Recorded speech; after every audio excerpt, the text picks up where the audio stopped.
我们有在上课时对它好奇心爆棚，偷偷拿牙签戳过，甚至忍不住吸几口。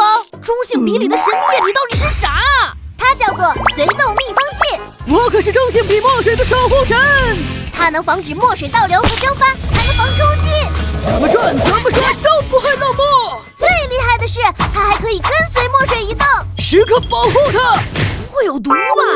随豆秘方剂的主要成分是这些，是没有毒的。